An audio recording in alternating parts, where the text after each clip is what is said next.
Um,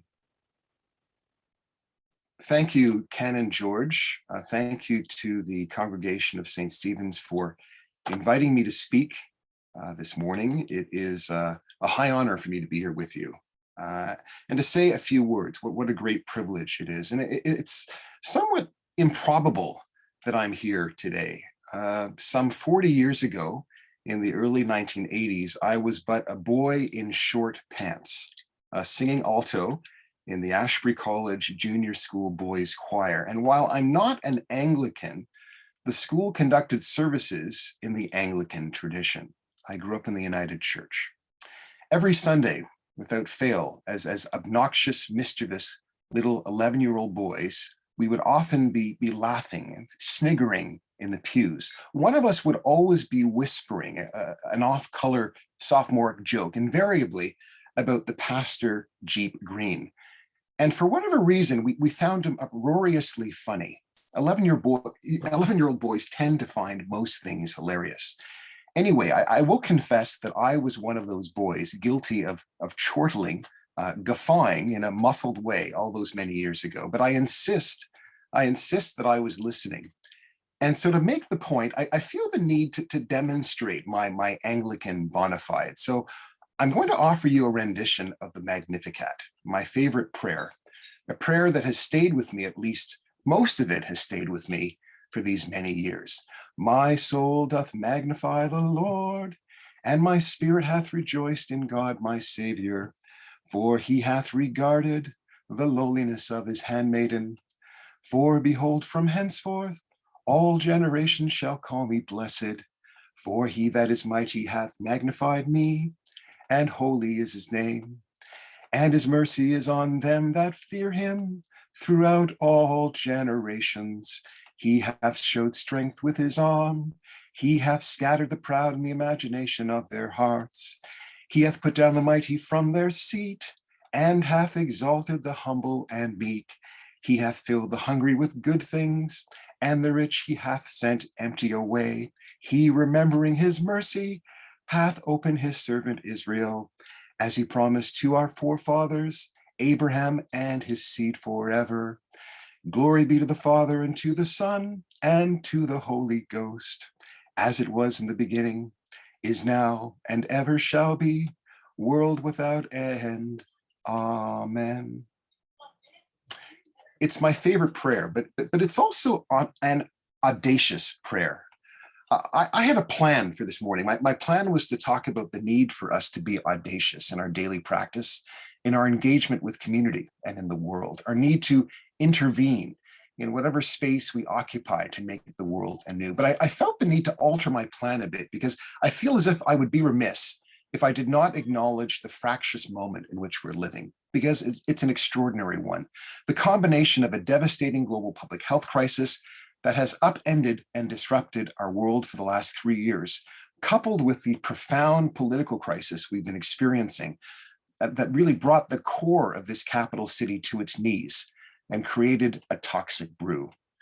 If you live in Ottawa, particularly in what had been until the last 48 hours, Ottawa's beleaguered downtown core, if you have lived here for a while, even if you only have a modicum of affection for the capital city, it must be acknowledged that it has been a trying 24 or 25 days. The city's leadership and its core institutions have struggled mightily in the face of the biggest existential crisis to confront the city, certainly in the last 50 years. Most civic observers would agree that the city's performance has been underwhelming at the most inopportune time, a time when the country and indeed the world have been watching. A colleague of mine, Joanne Chianello, who works at CBC Ottawa, is one of the most able City Hall analysts the city has ever had. And she described last Wednesday's now infamous City Council meeting in which the chair of the Ottawa Police Board, Councillor Diane Deans, was unceremoniously removed from her position as, quote, a dumpster fire. Now, while it is true that there are some Ottawa residents who have actively supported the occupation of their city's downtown core since late January, for many of their fellow residents, the occupation has been terribly disruptive and has left them outraged, bewildered, depressed, humiliated, disappointed, even despondent, and paralyzed. Others, though, have been emboldened by what has transpired in their town over the last few weeks. How we respond to crises, how we cope with stress or deal with obstacles can depend on an array of factors. We are informed by our history, our upbringings, our faith. I'm interested in what moves people to action. Last week, at a moment when many residents of the city seemed at their wits' end, when the trucker protesters, also referred to as occupiers, seemed truly dug in, and it seemed to many that this interminable siege might never end, a group of determined Ottawa residents took it upon themselves to offer the occupiers a taste of their own medicine. It was kind of a Jedi mind trick where they turned the tables. The protesters became the protested, as community members blocked a major thoroughfare to prevent the trucker convoy from traveling north on Bank Street at Riverside, through Old Ottawa South, through the Glebe, and into the city's besieged downtown. The action, now known in local lore as the Battle of Billings Bridge, seemed to galvanize and inspire Ottawans. Word spread about the day-long act of defiance, and it showed that the spirits of residents were not broken, that they too were capable of organizing collective action in order to reclaim their streets, to take them back from these visitors, what some might call interlopers.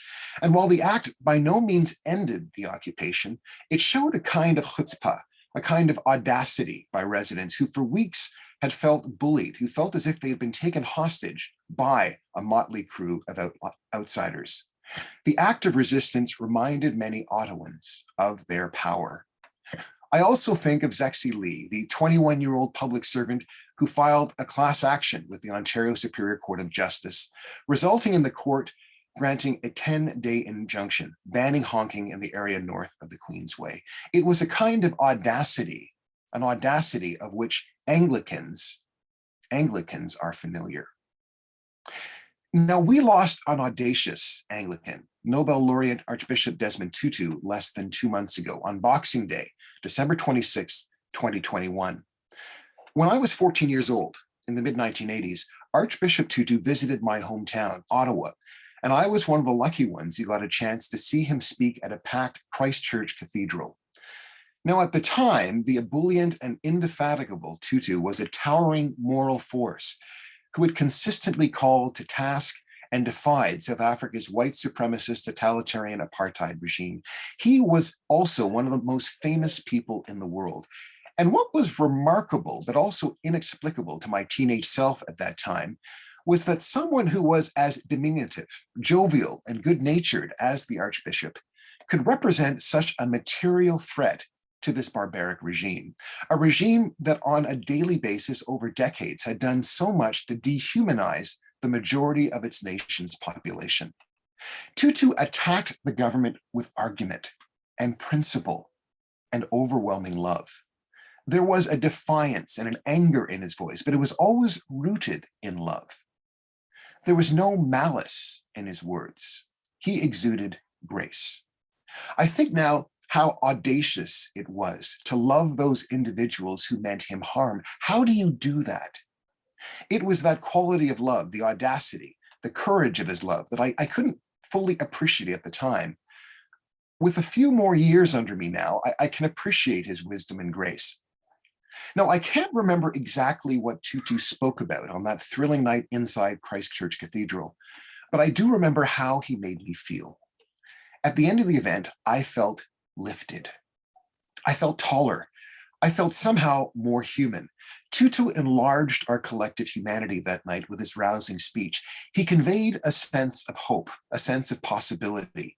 He made us feel a sense of our own power, our power to change the conditions in our midst, our power to inject more humanity into the human race, to tap into our creative energies and to use that energy to transform those structures that were militating against our collective freedom. In spite of the darkness and evil that enveloped his country, he was audacious enough to live with joy. Desmond Tutu understood what it was to struggle and confront life head-on, the need to hold on to hope. As a sickly boy, he had spent 20 consecutive months inside a South African hospital after contracting tuberculosis. That experience helped to shape the rest of his life. Now, Desmond Tutu was connected to another iconic figure, another audacious Anglican, a remarkable Anglican priest by the name of Father Trevor Huddleston. During his time in hospital, Tutu received numerous visits from Huddleston, who would later go on to become one of the founders of the global anti-apartheid movement and inspire Anglicans and non-Anglicans around the world. Huddleston had moved to South Africa in 1940, and for a decade, he served in the Johannesburg black suburb of Sophiatown, where he became a trusted and beloved minister and fought against South Africa's oppressive apartheid laws. Desmond Tutu would often talk about the profound effect that Huddleston had on his life, how Huddleston made him feel special and loved during those months that he was convalescing in hospital. Unlike most white people of that era, Huddleston treated Black people, the Black people of South Africa, with dignity and respect. Now, it wasn't just Desmond Tutu or Trevor Huddleston who were audacious. There were, of course, millions upon millions of other South Africans whose names will never be recorded by history, but who by marching, by singing, by gathering, by celebrating in defiance of the law, were demonstrating their refusal to be confined by a system that consistently denied their humanity. Like Tutu and Huddleston, they were determined to live audaciously. Now, around 2008, 2009, I had the honor of spending an hour with the brilliant South African trumpet player and anti-apartheid activist Hugh Masekela on the CBC Ottawa radio show that I hosted at the time, All in a Day. Now, Masekela knew Tutu as a boy, and Masekela also told me a Trevor Huddleston story. Hugh Masekela told me that when he was 14 years old, it was actually Trevor Huddleston who gave him his first trumpet. And Father Trevor later further inspired the young Hugh by somehow magically contacting the great Louis Satchmo Armstrong, yes, that Louis Armstrong, and persuading him to send Masekela a trumpet. And he did. And Masekela treasured that trumpet for the rest of his life. Now, I came to journalism about 30 years ago because of the call I heard to be audacious. In truth, I wanted to change the world. Journalism had never been something that I had ever imagined as a career. It wasn't part of any grand plan. As a kid, I wanted to be a soccer player. I'm going to date myself here, but I grew up in the 70s, and so I wanted to be Pele. The only things I lacked at the time, really minor things really, were his touch, his vision, and his talent. Otherwise, I would have been like Pele. But in the late 1980s, early 1990s, journalism became a means to an end for me. My first year at university in Montreal was in 1989. And at that time, Nelson Mandela, the leading figure in the ANC, the African National Congress, a man who had dedicated his life to fighting against the totalitarian system in South Africa called apartheid, was still in jail. And I was a member of the Southern Africa Committee, the anti-apartheid group on the McGill campus. And I was the librarian for the Black Students Network, probably at the time the most prominent and active student group on campus, an organization dedicated to achieving racial justice, not only at McGill, but in Canadian society. And we saw media as a way to raise consciousness about issues of critical importance to our community. We wanted to unearth stories that we knew had been buried in the mainstream media. We were bent on telling stories from perspectives that we knew to be unique, our own. We wanted to change the narrative, change the frame, to do away with all the racist tropes and stereotypes that we saw littered across the pages of newspapers and magazines, or in the stories about racialized folks, whether it be on radio or TV. Now, 30 years on, I'm still interested in all stories, but I'm particularly interested in the stories of those whose voices often are not heard, whose images are often absent. We need to be audacious in bringing those forgotten selves to the fore. I'd like to think that I come from audacious people. My maternal grandmother, Inez Pigott, whose maiden name was Athill, was a feminist organizer on the island of Antigua, a force of nature, before they had a name for it. She believed in gender equality and women's liberation in her very bones.